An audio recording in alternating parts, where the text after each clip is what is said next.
The delay in COVID-19 testing in the United States meant that for weeks, doctors and public health officials were flying blind about who was infected and the location of major outbreaks.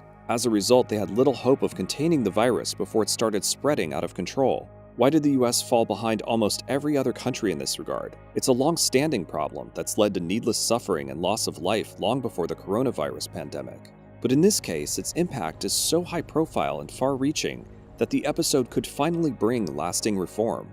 Drastic measures being taken to try to contain the outbreak of a mysterious pneumonia-like virus. The genetic sequence for COVID-19 was published on January 10th by Chinese scientists and uploaded to the National Institute of Health's website, allowing laboratories around the world to create their own diagnostic tests. German scientists had one within a week, and other countries and private labs quickly followed suit. The World Health Organization shipped 250,000 of the German version of the test to labs around the world. But the US Center for Disease Control decided it needed to rely on its own version of the test, which would be certified by the Food and Drug Administration. But it wasn't ready until early February. February 6th and 7th, 90 tests were shipped to state public health labs around the country.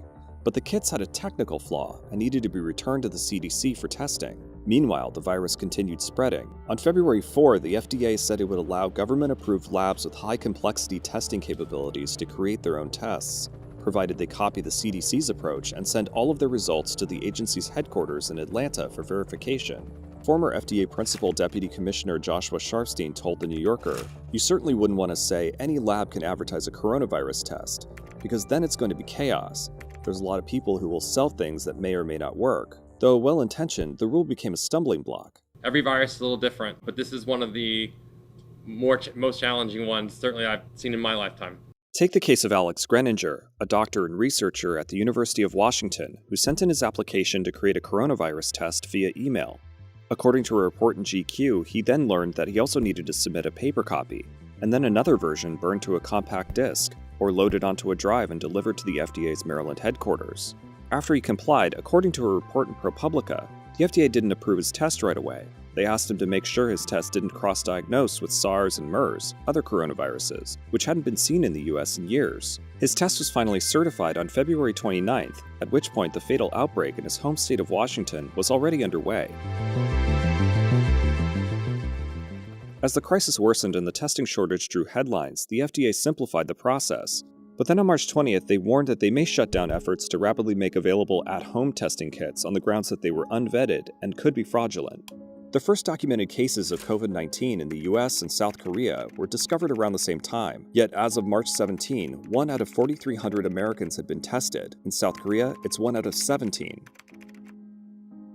Had diagnostic tests for COVID-19 been available sooner, they would have helped public health officials isolate, quarantine, and provide medical supplies to areas of the US affected by the virus.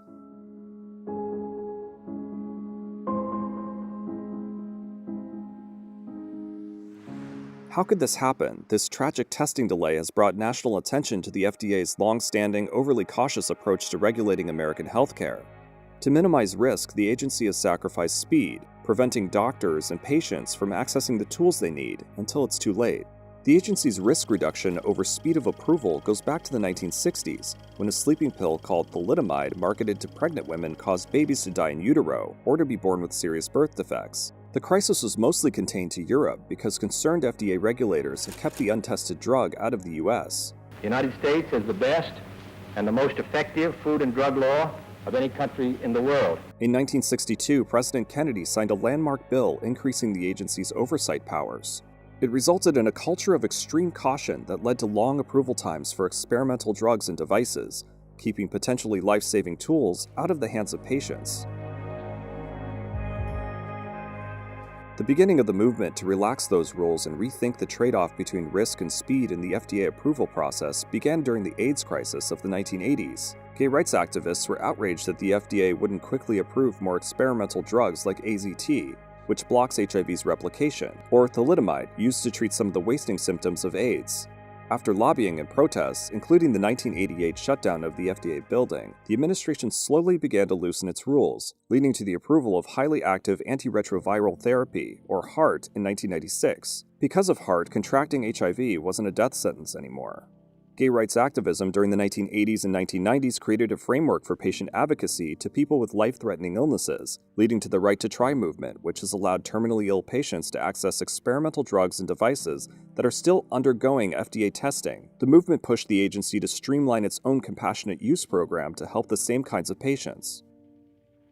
But the COVID-19 testing debacle underscores the limits of those reforms.